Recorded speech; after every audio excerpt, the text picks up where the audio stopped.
Galapagos by Kurt Vonnegut. Read by Ron Gabaldon. Part 1, Book 1, Chapters 1 through 7. In spite of everything, I still believe people are really good at heart. Anne Frank, 1929 to 1944. Book 1. The Thing Was. 1. The thing was, 1,000,000 years ago, back in 1986 AD, Guayaquil was the chief seaport of the little South American democracy of Ecuador, whose capital was Quito, high in the Andes Mountains. Guayaquil was 2 degrees south of the equator, the imaginary belly band of the planet after which the country itself was named. It was always hot there, and humid too, for the city was built in the doldrums, on a springy marsh through which the mingled waters of several rivers draining the mountains flowed. This seaport was several kilometers from the open sea. Rafts of vegetable matter often clogged the soupy waters, engulfing pilings and anchor lines. Human beings had much bigger brains back then than they do today, and so they could be beguiled by mysteries. One such mystery in 1986 was how so many creatures which could not swim great distances had reached the Galapagos Islands, an archipelago of volcanic peaks due west of Guayaquil, separated from the mainland by 1,000 kilometers of very deep water, very cold water fresh from the Antarctic. When human beings discovered those islands, there were already geckos and iguanas and rice rats and lava lizards and spiders and ants and beetles and grasshoppers and mites and ticks in residence, not to mention enormous land tortoises. What form of transportation had they used? Many people were able to satisfy their big brains with this answer. They came on natural rafts. Other people argued that such rafts became waterlogged and rotted to pieces so quickly that nobody had ever seen one out of sight of land, and that the current between the islands and the mainland would carry any such rustic vessel northward rather than westward. Or they asserted that all those landlubbery creatures had walked dry-shod across a natural bridge or had swum short distances between stepping stones, and that one such formation or another had since disappeared beneath the waves. But scientists, using their big brains and cunning instruments, had by 1986 made maps of the ocean floor. There wasn't a trace, they said, of any intervening landmass of any kind. Other people, back in that era of big brains and fancy thinking, asserted that the islands had once been part of the mainland and had been split off by some stupendous catastrophe. But the islands didn't look as though they had been split off from anything. They were clearly young volcanoes, which had been vomited up right where they were. Many of them were such newborns out there that they could be expected to blow again at any time. Back in 1986, they hadn't even sprouted much coral yet, and so were without blue lagoons and white beaches, amenities many human beings used to regard as foretastes of an ideal afterlife. 1,000,000 years later, they do possess white beaches and blue lagoons. But when this story begins, they were still ugly humps and domes and cones and spires of lava, brittle and abrasive, whose cracks and pits and bowls and valleys brimmed over not with rich topsoil or sweet water, but with the finest, driest volcanic ash. Another theory back then was that God Almighty had created all those creatures where the explorers found them, so they had no need for transportation. Another theory was that they had been shooed ashore there 2 by 2, down the gangplank of Noah's Ark. If there really was a Noah's Ark, and there may have been, I might entitle my story, A Second Noah's Ark. 2. There was no mystery 1,000,000 years ago as to how a 35-year-old American male named James Waite, who could not swim a stroke, intended to get from the South American continent to the Galapagos Islands. He certainly wasn't going to squat on a natural raft of vegetable matter and hope for the best. He had just bought a ticket at his hotel in downtown Guayaquil for a 2-week cruise on what was to be the maiden voyage of a new passenger ship called the Bahia de Darwin, Spanish for Darwin Bay. This first Galapagos trip for the ship, which flew the Ecuadorian flag, had been publicized and advertised all over the world during the past year as the nature cruise of the century. Waite was traveling alone. He was prematurely bald, and he was pudgy, and his color was bad, like the crust on a pie in a cheap cafeteria, and he was bespectacled, so that he might plausibly claim to be in his 50s, in case he saw some advantage to making such a claim. He wished to seem harmless and shy. He was the only customer now in the cocktail lounge of the Hotel El Dorado on the broad Calle 10 de Agosto, where he had taken a room. And the bartender, a 20-year-old descendant of proud Inca noblemen named Jesus Ortiz, got the feeling that this drab and friendless man, who claimed to be a Canadian, had had his spirit broken by some terrible injustice or tragedy. Waite wanted everybody who saw him to feel that way. Jesus Ortiz, who is one of the nicest people in this story of mine, pitied rather than scorned this lonesome tourist. He found it sad, as Waite hoped he would, that Waite had just spent a lot of money in the hotel boutique on a straw hat and rope sandals and yellow shorts and a blue and white and purple cotton shirt, which he was wearing now. Waite had had considerable dignity, Ortiz thought, when he had arrived from the airport in a business suit. But now, at great expense, he had turned himself into a clown, a caricature of a North American tourist in the tropics. The price tag was still stapled to the hem of Waite's crackling new shirt, and Ortiz, very politely and in good English, told him so. "Oh?" said Waite. He knew the tag was there, and he wanted it to remain there, but he went through the charade of self-mocking embarrassment and seemed about to pluck the tag off. But then, as though overwhelmed by some sorrow he was trying to flee from, he appeared to forget all about it. Waite was a fisherman, and the price tag was his bait, a way of encouraging strangers to speak to him, to say in one way or another what Ortiz had said. "Excuse me, senor, but I can't help but noticing." Waite was registered at the hotel under the name on his bogus Canadian passport, which was Willard Fleming. He was a supremely successful swindler. Ortiz himself was in no danger from him, but an unescorted woman who looked as though she had a little money, and who was without a husband and past childbearing, surely would have been. Waite had so far courted and married 17 such persons, and then cleaned out their jewelry boxes and safe deposit boxes and bank accounts, and disappeared. He was so successful at what he did that he had become a millionaire, with interest-bearing savings accounts under various aliases in banks all over North America, and he had never been arrested for anything. For all he knew, nobody was even trying to catch him. As far as the police were concerned, he reasoned, he was one of 17 faithless husbands, each with a different name, instead of a single habitual criminal whose real name was James Waite. It is hard to believe nowadays that people could ever have been as brilliantly duplicitous as James Waite, until I remind myself that just about every adult human being back then had a brain weighing about 3 kilograms. There was no end to the evil schemes that a thought machine that oversized couldn't imagine and execute. So I raise this question, although there is nobody around to answer it. Can it be doubted that 3-kilogram brains were once nearly fatal defects in the evolution of the human race? A second query.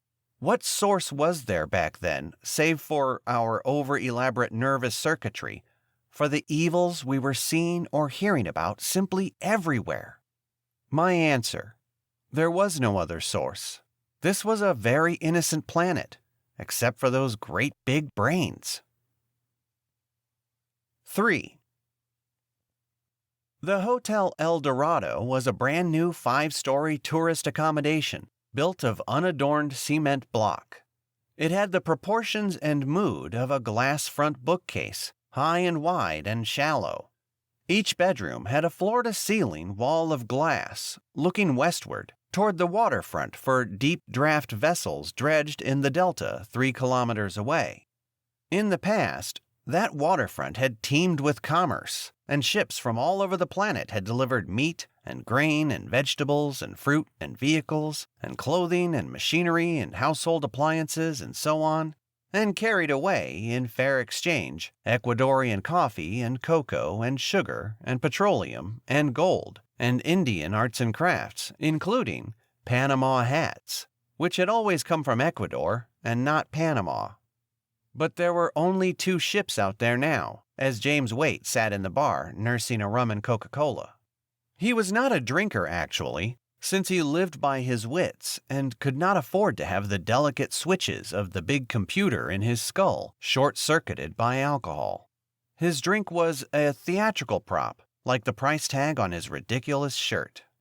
He was in no position to judge whether the state of affairs at the waterfront was normal or not. Until 2 days before, he had never even heard of Guayaquil, and this was the first time in his life he had ever been below the equator. As far as he was concerned, the El Dorado was no different from all the other characterless hostelries he had used as hideouts in his past. In Moose Jaw, Saskatchewan, in San Ignacio, Mexico, in Watervliet, New York, and on and on. He had picked the name of the city where he was now from an arrivals and departure board at Kennedy International Airport in New York City. He had just pauperized and deserted his 17th wife, a 70-year-old widow in Skokie, Illinois, right outside Chicago.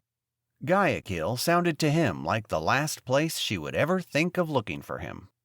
This woman was so ugly and stupid, she probably never should have been born, and yet Waite was the second person to have married her. And he wasn't going to stay at the El Dorado very long either, since he had bought a ticket for the nature cruise of the century from the travel agent who had a desk in the lobby. It was late in the afternoon now and hotter than the hinges of hell outside. There was no breeze outside, but he did not care since he was inside and the hotel was air-conditioned, and he would soon be away from there anyway. His ship, the Bahia de Darwin, was scheduled to sail at noon on the very next day, which was Friday, November 28th, 1986, 1,000,000 years ago. The bay for which Waite's means of transportation was named fanned south from the Galapagos island of Genovesa. Waite had never heard of the Galapagos Islands before. He expected them to be like Hawaii, where he had once honeymooned, or Guam, where he had once hidden out, with broad white beaches and blue lagoons and swaying palms and nut-brown native girls.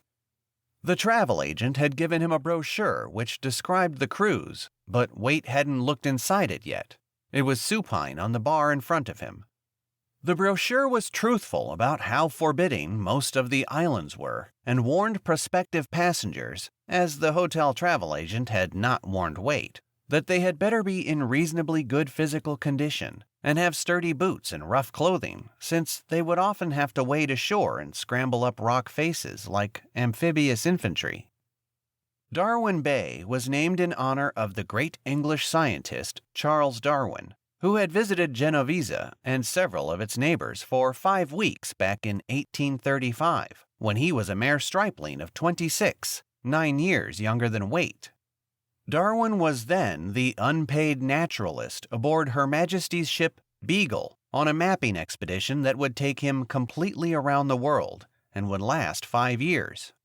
In the cruise brochure, which was intended to delight nature lovers rather than pleasure seekers, Darwin's own description of a typical Galapagos island was reproduced and was taken from his first book, The Voyage of the Beagle. Nothing could be less inviting than the first appearance. A broken field of black basaltic lava, thrown into the most rugged waves and crossed by great fissures, is everywhere covered by stunted, sunburnt brushwood, which shows little signs of life. The dry and parched surface, being heated by the noonday sun, gave the air a close and sultry feeling, like that from a stove. We fancied even that the bushes smelt unpleasantly. Darwin continued, The entire surface seems to have been permeated, like a sieve, by the subterranean vapors. Here and there the lava, whilst soft, had been blown into great bubbles, and in other parts the tops of caverns, similarly formed, have fallen in, leaving circular parts with steep sides. He was vividly reminded, he wrote, of those parts of Staffordshire where the great iron foundries are most numerous. There was a portrait of Darwin behind the bar at the El Dorado, framed in shelves and bottles, an enlarged reproduction of a steel engraving, depicting him not as a youth in the islands, but as a portly family man back home in England, with a beard as lush as a Christmas wreath. He thereupon penned the most broadly influential scientific volume produced during the entire era of great big brains, and it did more to stabilize people's volatile opinions of how to identify success or failure than any other tome. Imagine that! And the name of his book summed up its pitiless contents: On the Origin of Species by Means of Natural Selection, or the Preservation of Favored Races in the Struggle for Life. Waite had never read that book, nor did the name Darwin mean anything to him, although he had successfully passed himself off as an educated man from time to time.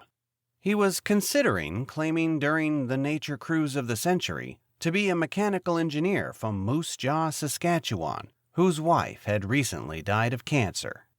Actually, his formal education had stopped after 2 years of instruction in automobile repair and maintenance at the vocational high school in his native city of Midland City, Ohio. He was then living in the 5th of a series of foster homes, essentially an orphan, since he was the product of an incestuous relationship between a father and a daughter who had run away from town, forever and together, soon after he was born. When he himself was old enough to run away, he hitchhiked to the island of Manhattan. A pimp there befriended him and taught him how to be a successful homosexual prostitute, to leave price tags on his clothes, to really enjoy lovers whenever possible, and so on. Waite was once quite beautiful. When his beauty began to fade, he became an instructor in ballroom dancing at a dance studio. He was a natural dancer, and he had been told back in Midland City that his parents had been very good dancers too. His sense of rhythm was probably inherited. And it was at the dance studio that he met and courted and married the first of his 17 wives so far. All through his childhood, Waite was severely punished by foster parents for nothing and everything. It was expected by them that, because of his inbred parentage, he would become a moral monster. So here that monster was now, in the Hotel El Dorado, happy and rich and well, as far as he knew, and keen for the next test of his survival skills. Like James Waite, incidentally, I, too, was once a teenage runaway. 4. The Anglo-Saxon Charles Darwin, underspoken and gentlemanly, impersonal and asexual, and blankly observant in his writings, was a hero in teeming, passionate polyglot Guayaquil because he was the inspiration for a tourist boom. If it weren't for Darwin, there would not have been a Hotel El Dorado or a Bahia de Darwin to accommodate James Waite. There would have been no boutique to clothe him so comically. If Charles Darwin had not declared the Galapagos Islands marvelously instructive, Guayaquil would have just been one more hot and filthy seaport, and the islands would have been worth no more to Ecuador than the slag heaps of Staffordshire. Darwin did not change the islands, but only people's opinion of them. That was how important mere opinions used to be back in the era of great big brains. Mere opinion, in fact, were as likely to govern people's actions as hard evidence, and were subject to sudden reversals as hard evidence could never be. So the Galapagos Islands could be hell in one moment and heaven in the next, and Julius Caesar could be a statesman in one moment and a butcher in the next, and Ecuadorian paper money could be traded for food, shelter, and clothing in one moment and line the bottoms of bird cages in the next. And the universe could be created by God Almighty in one moment, and by a big explosion in the next, and on and on. Thanks to their decreased brain power, people aren't diverted from the main business of life by the hobgoblins of opinions anymore. White people discovered the Galapagos Islands in 1535 when a Spanish ship came upon them after being blown off course by a storm. Nobody was living there, nor were remains of any human settlement ever found there. This unlucky ship wished nothing more than to carry the Bishop of Panama to Peru, never losing sight of the South American coast. There was this storm, which rudely hustled it westward, ever westward, where prevailing human opinion insisted there was only sea and more sea. But when the storm lifted, the Spaniards found that they had delivered their bishop into a sailor's nightmare, where the bits of land were mockeries without safe anchorages or shade or sweet water or dangling fruit or human beings of any kind. They were becalmed and running out of water and food. The ocean was like a mirror. They put a longboat over the side and towed their vessel and their spiritual leader out of there. They did not claim the islands for Spain, any more than they would have claimed hell for Spain. And for 3 full centuries after revised human opinion allowed the archipelago to appear on maps, no other nation wished to own it. But then, in 1832, one of the smallest and poorest countries on the planet, which was Ecuador, asked the peoples of the world to share this opinion with them, that the islands were part of Ecuador. No one objected. At the time, it seemed a harmless and even comical opinion. It was as though Ecuador, in a spasm of imperialistic dementia, had annexed to its territory a passing cloud of asteroids. But then young Charles Darwin, only 3 years later, began to persuade others that the often freakish plants and animals which had found ways to survive on the islands made them extremely valuable, if only people would look at them as he did, from a scientific point of view. Only one English word adequately describes his transformation of the islands from worthless to priceless: magical. Yes, and by the time of James Waite's arrival in Guayaquil, so many persons with an interest in natural history had come there, on their way to the islands to see what Darwin had seen, to see what Darwin had felt, that 3 cruise ships had their home port there, the newest of which was the Bahia de Darwin. There were several modern tourist hotels, the newest of which was the El Dorado, and there were souvenir shops and boutiques and restaurants for tourists all up and down the Calle Diez de Agosto. The thing was, though, when James Waite got there, a worldwide financial crisis, a sudden revision of human opinions as to the value of money and stocks and bonds and mortgages and so on, bits of paper, had ruined the tourist business not only in Ecuador but practically everywhere, so that the El Dorado was the only hotel still open in Guayaquil, and the Bahia de Darwin was the only cruise ship still prepared to sail. The El Dorado was staying open only as an assembly point for persons with tickets for the Nature Cruise of the Century, since it was owned by the same Ecuadorian company which owned the ship. But now, less than 24 hours before the cruise was to begin, there were only 6 guests, including James Waite, in the 200-bed hotel. And the other 5 guests were Zenji Hiraguchi, 29, a Japanese computer genius; Hisako Hiraguchi, 26, his very pregnant wife, who was a teacher of Ikebana, the Japanese art of flower arranging; Andrew McIntosh, 55, an American financier and adventurer of great inherited wealth, a widower; Selena McIntosh, 18, his congenitally blind daughter; and Mary Hepburn, 51, an American widow from Ilium, New York, whom practically nobody in the hotel had seen because she stayed in her room on the 5th floor and had taken all her meals up there since arriving all alone the night before. The 2 with stars by their names would be dead before the sun went down. This convention of starring certain names will continue throughout my story, incidentally, alerting readers to the fact that some characters will shortly face the ultimate Darwinian test of strength and wiliness. I was there too, but perfectly invisible. 5. The Bahia de Darwin was also doomed, but not yet ready for a star by her name. It would be 5 more sundowns before her engines quit forever, and 10 more years before she sank to the ocean floor. She was not only the newest and largest and fastest and most luxurious cruise ship based in Guayaquil, she was the only one designed specifically for the Galapagos tourist trade, whose destiny from the moment her keel was laid was understood to be a steady churning out to the islands and back again, out to the islands and back again. She was built in Malmo, Sweden, where I myself worked on her, and was said by the skeleton crew of Swedes and Ecuadorians who delivered her from Malmo to Guayaquil that a storm she passed through in the North Atlantic would be the last rough water or cold weather she would ever know. She was a floating restaurant and lecture hall and nightclub and hotel for 100 paying guests. She had radar and sonar and an electronic navigator which gave continuously her position on the face of the Earth to the nearest 100 meters. She was so thoroughly automated that a person all alone on the bridge, with no one in the engine room or on deck, could start her up, hoist her anchor, put her in gear, and drive her off like a family automobile.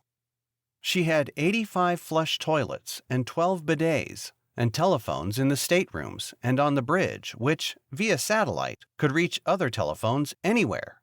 She had televisions so people could keep up with the news of the day. Her owners, a pair of old German brothers in Quito, boasted that their ship would never be out of touch with the rest of the world for an instant. Little did they know. She was 70 meters long. The ship on which Charles Darwin was the unpaid naturalist, the Beagle, was only 28 meters long. When the Bahia de Darwin was launched in Malmo, 1,100 metric tons of salt water had to find someplace else to go. I was dead by then. When the Beagle was launched in Falmouth, England, only 215 metric tons of salt water had to find someplace else to go. The Bahia de Darwin was a metal motor ship. The Beagle was a sailboat made out of trees and carried 10 cannons for repelling pirates and savages. The 2 older cruise ships with which the Bahia de Darwin was meant to compete had gone out of business before the struggle could begin.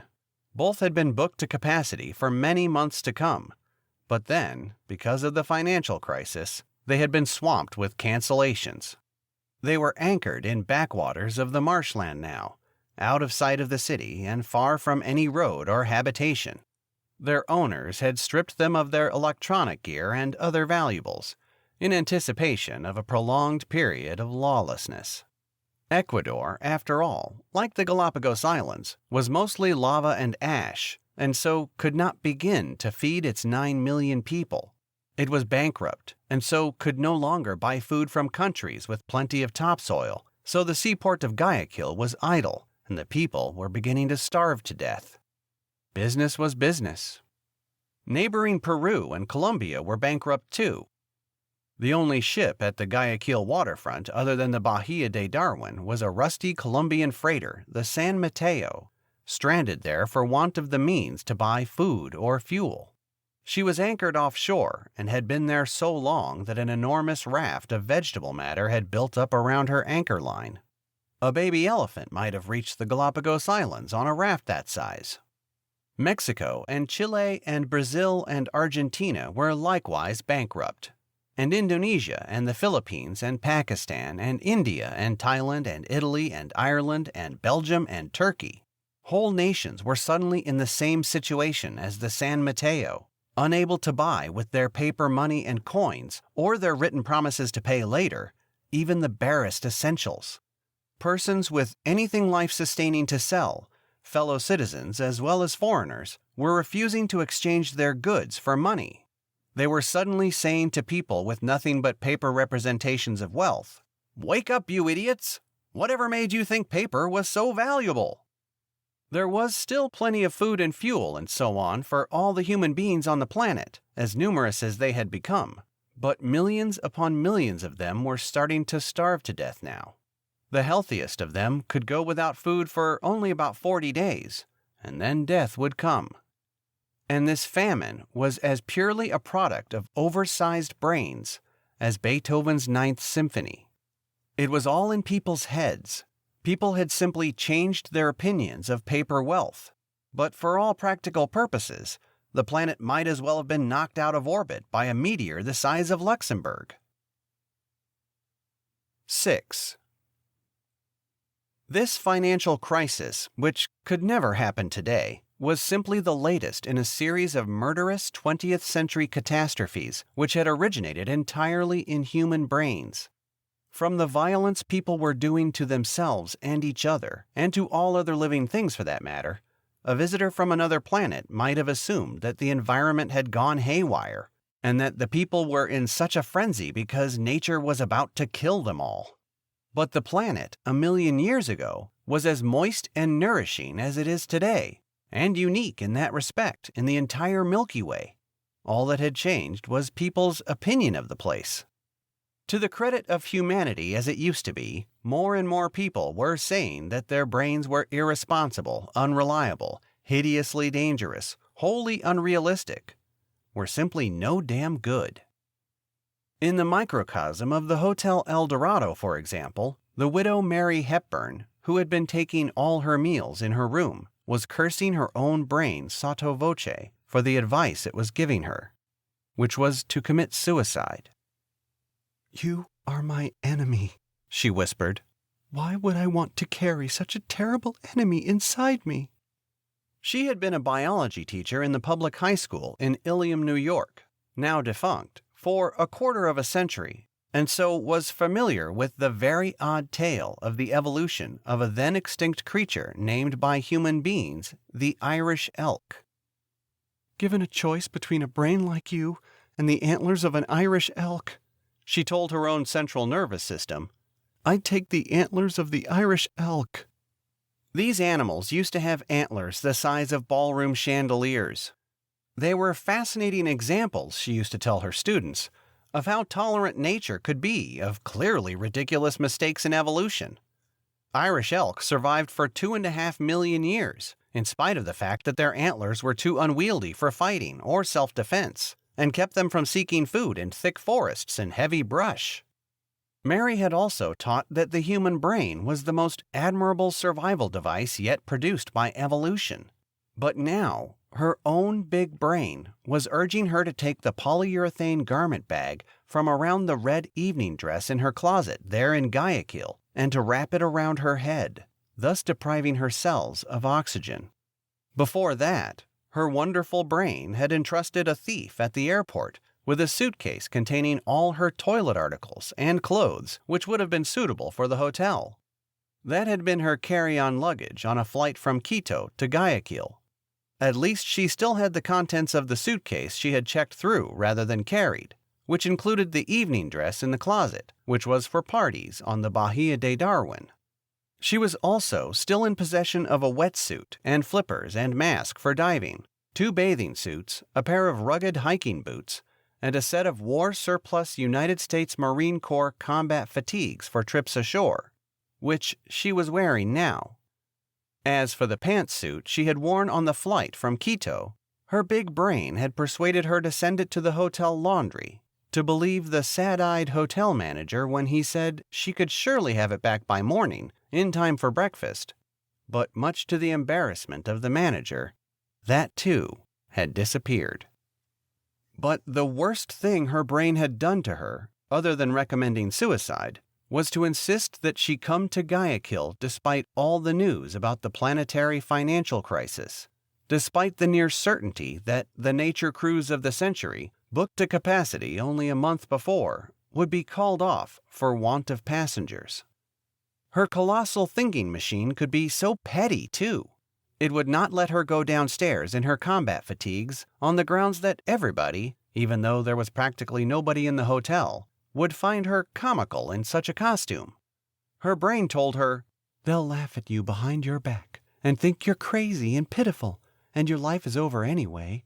You've lost your husband and your teaching job, and you don't have any children or anything else to live for.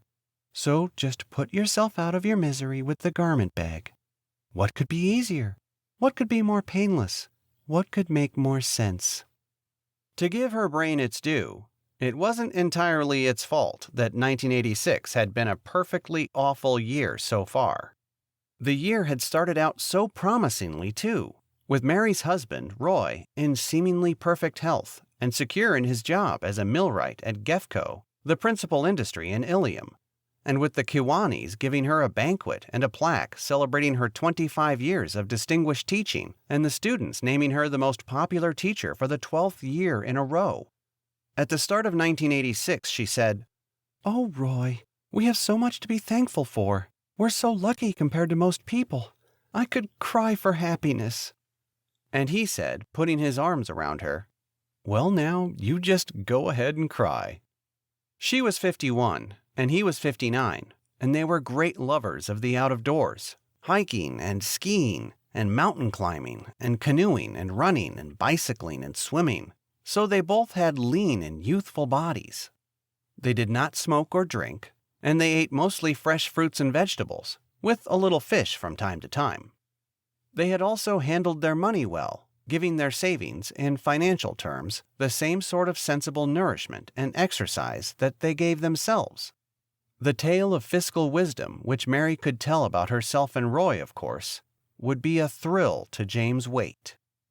And yes, Waite, that eviscerator of widows, was speculating about Mary Hepburn as he sat in the bar of the El Dorado, although he had not met her yet, nor learned for certain how well fixed she was. He had seen her name on the hotel register and had asked the young manager about her. Waite liked what little the manager was able to tell him. This shy and lonesome schoolteacher upstairs, although younger than any of the wives he had ruined so far, sounded to him like his natural prey.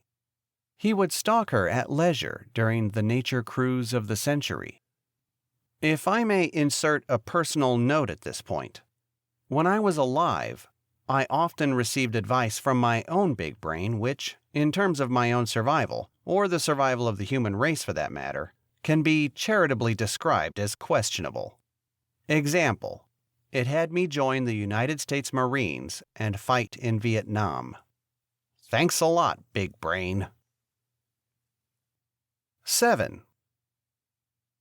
The national currencies of all 6 guests at the El Dorado, the 4 Americans, one claiming to be a Canadian, and the 2 Japanese, were still as good as gold everywhere on the planet. Again, the value of their money was imaginary. Like the nature of the universe itself, the desirability of their American dollars and yen was all in people's heads. And if Waite, who did not even know that there was a financial crisis going on, had carried out his masquerade as a Canadian to the extent of bringing Canadian dollars into Ecuador, he would not have been as well received as he was. Although Canada had not gone bankrupt, people's imaginations in more and more places, including Canada itself, were making them unhappy about trading anything really useful for Canadian dollars anymore. A similar decay in imagined value was happening to the British pound and the French and Swiss francs and the West German mark. The Ecuadorian sucre, meanwhile, named in honor of Antonio José de Sucre, 1795 to 1830, a national hero, had come to be worth less than a banana peel. Up in her room, Mary Hepburn was wondering if she had a brain tumor, and that was why her brain was giving her the worst possible advice all the time. It was a natural thing for her to suspect, since it was a brain tumor which had killed her husband Roy only 3 months before. It hadn't been enough for the tumor to kill him either. It had to addle his memory and destroy his judgment first. She had to wonder, too, when his tumor had begun to do that to him. Whether it wasn't the tumor which had made them sign up for the nature cruise of the century in the promising January of that ultimately horrible year. Here was how she found out he had signed them up for the cruise. She came home from work one afternoon expecting Roy to still be at Gefco. He got off work an hour later than she did. But there Roy was, already home, and it turned out that he had quit at noon. This was a man who adored the work he did with machinery, who had never taken so much as an hour from his job during his 29 years with Gefco. Not for sickness, since he was never sick. Not for anything. She asked him if he was sick, and he said that he had never felt better in his life.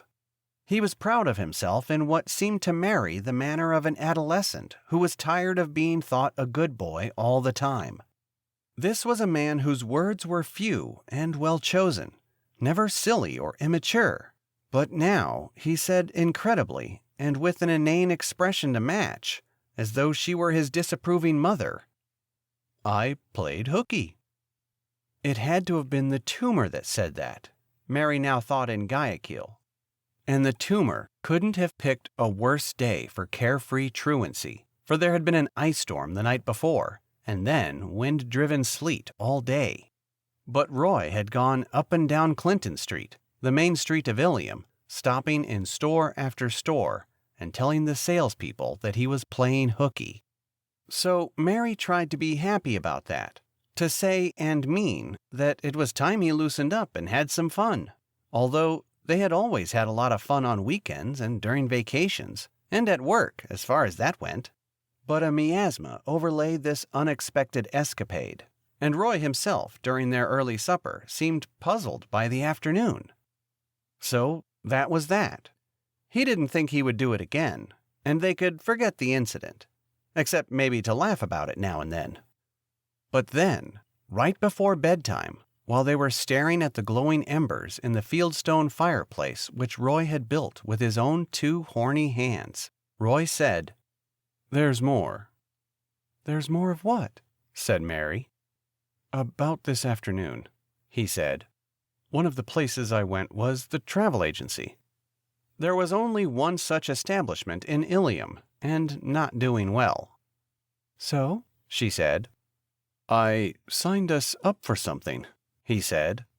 It was as though he were remembering a dream. "It's all paid for. It's all taken care of. It's done. In November, you and I are flying to Ecuador, and we are going to take the nature cruise of the century." Roy and Mary Hepburn were the very first persons to respond to the advertising and publicity program for the maiden voyage of the Bahia de Darwin, which ship was nothing but a keel and a pile of blueprints in Malmo, Sweden at the time. The Ilium travel agent had just received a poster announcing the cruise. He was just scotch-taping it to his wall when Roy Hepburn walked in. If I may interject a personal note, I myself had been working as a welder in Malmo for about a year, but the Bahia de Darwin had not yet materialized sufficiently so as to require my services. I would literally lose my head to that steel maiden only when springtime came. Question: who hasn't lost his or her head in the springtime? But to continue, the travel poster in Ilium depicted a very strange bird standing on the edge of a volcanic island, looking out at a beautiful white motor ship churning by. This bird was black and appeared to be the size of a large duck, but it had a neck as long and supple as a snake. The queerest thing about it, though, was that it seemed to have no wings, which was almost the truth.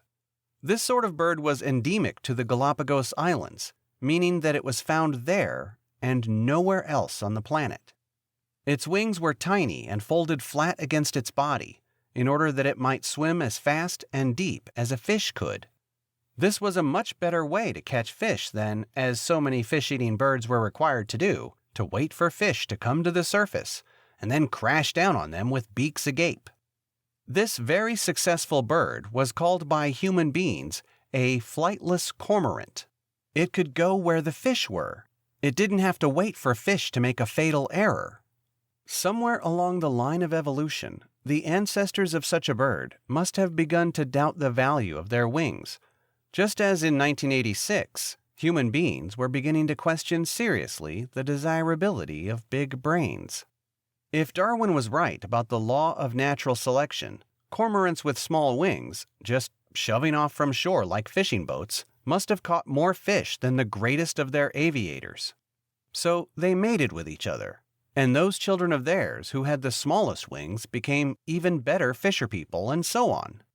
Now, the very same sort of thing was happening to people, but not with respect to their wings, of course, since they never had wings, but with respect to their hands and brains instead. And people don't have to wait anymore for fish to nibble on baited hooks or blunder into nets or whatever. A person who wants a fish nowadays just goes after one like a shark in the deep blue sea. It's so easy now.